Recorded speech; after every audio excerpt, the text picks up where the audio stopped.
อาหารแรงมื้อนี้ทุกคนเลยบุมีอย่างกินหลายพากันไปซื้อตั๊กแตนโดยความทุกข์ความยากไปเลาะตลาดก็บุมีอย่างกินบุมีเงินซื้อ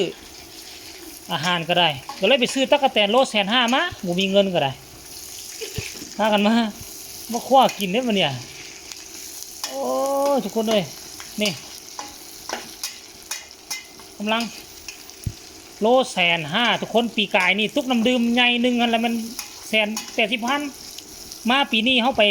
หากินช่วงหัวปีแน่เนาะคันว่าช่วงเดือน10 เดือน 11แท้ช่วงนั้นให้มันมีหลายแล้วก็ที่ราคาถึก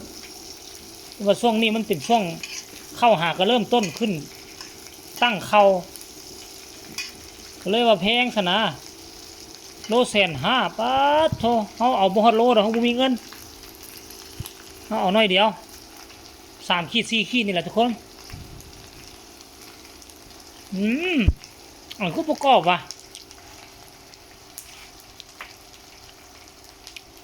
ยังประกอบป่ะนี่น้ำมันสิตื่นมันน้อยพด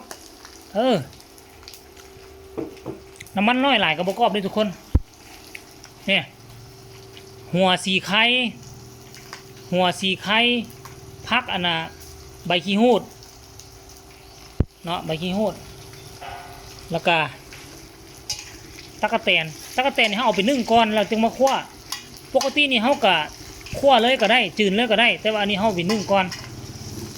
เนาะเขาไปนึ่งก่อนเด้อนึ่งเพื่อว่าให้มันสุกละเอียดดีนะอยู่ในนี่ก็มีแต่ต้นหยอกต้นง่าดอกมันกินนะวิ่งมากมายดอกน้ำมันสีอีกหน่อยนึงมันก็สีแห้มเข้ากรอบเข้าแล้วเขาจึงเสียออกมานี่ออกมาแล้วนี่มาแล้วเลิกละเลิกเวียงละแกะแล้วกำลังสิกรอบทุกคนมองงามมันอ่ะใกล้สิกรอบแล้วอดใจรอบึงกันเด้อ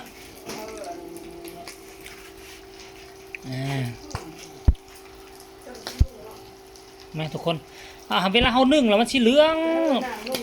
งจนกายแดงเข้าไปได้เหลืองจนเป็นแดงคนไรทุกคนเลยนี่โอเคเอาไปซ้ำนี้ก่อนทุกคนเดี๋ยวก็ที่มันสุกระบาดกินแล้วก็ที่อันนั้นให้เบิ้งซีรีวิวให้เบิ้งว่ามันแซ่บบ่นี่เริ่มกรอบแล้วทุกคนกรอบแล้วโอ้โห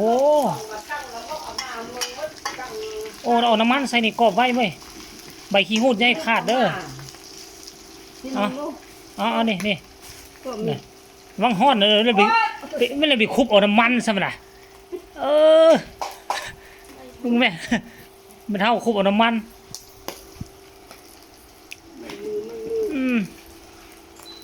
เอามอดมาเนี่ยเริ่มไหม้แล้วเด้ทุกคน